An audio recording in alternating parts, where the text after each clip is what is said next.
ever been deeply hurt by someone, and instead of saying anything, you just went quiet?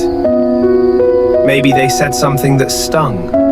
Maybe they crossed a line you never even had to explain before. And instead of reacting, instead of fighting back or crying or walking away, you just shut down completely.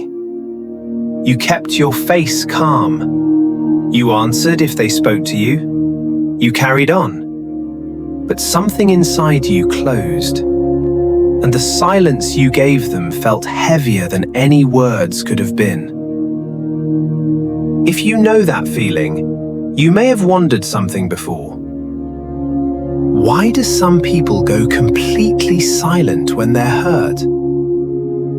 Most people assume that going silent means you have nothing to say, or that you are being cold, or that you are punishing someone. But that is not what is happening at all. When you go silent after being hurt, your brain is not shutting off. It is doing something very specific. It is protecting you. Your mind has learned something important, long before you were even aware of it. Words spoken in pain rarely say what you actually mean. So instead of speaking, your brain makes a choice. It chooses the only language it fully trusts in that moment: silence. And the truth is, people who go quiet when they are hurt are not weak. They are often the ones who feel the most deeply. Psychologists call this emotional withdrawal. It is not avoidance, and it is not the same as shutting people out. It is your nervous system pulling back from something that feels unsafe, so you do not react from a place of raw pain. Imagine someone says something hurtful during dinner. Everyone else keeps talking normally, but you suddenly become quiet. You answer if someone speaks to you, yet part of your attention has already turned inward. That is emotional withdrawal in action. Think of it this way. When you are physically hurt, your body flinches.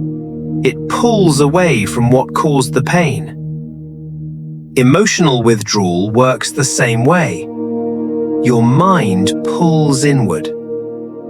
Not because you do not care, but because you care so much. The feelings are too large for words right now. And there is something else happening underneath that most people never notice.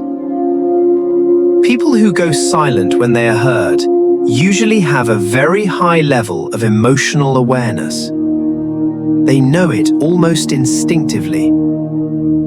The words they would say right now would not represent how they truly feel. They are waiting.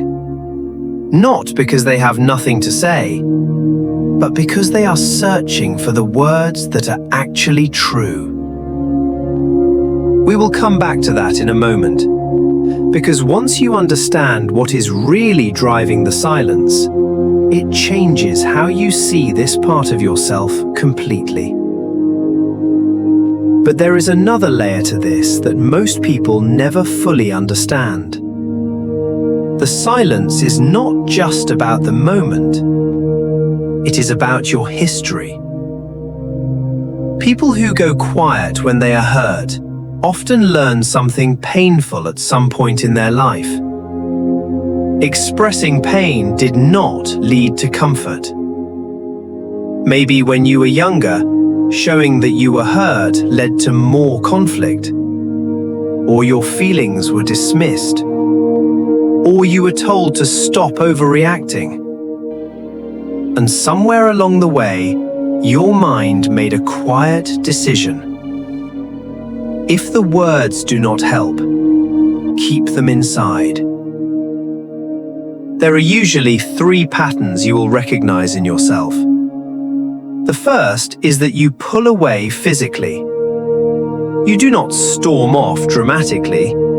You just become And then he less tripped over his present. own feet. No You are way, in that's the room, hilarious. but He was not so really embarrassed. there. Fooki, are you Part okay? of you has already I'm fine. left. The second is that you become very calm on the outside, while something completely different is happening inside. People around you might not even notice you are hurt, but you feel everything. And the third is the hardest one to understand. You do not always know how to come back.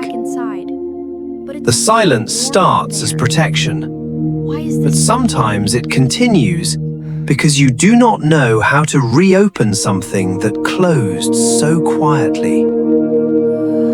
Here is what this silence actually says about you. It says that you take what you feel seriously, that you would rather say nothing than say something that is not true, that you have enough self-awareness to know the difference between a reaction and a response.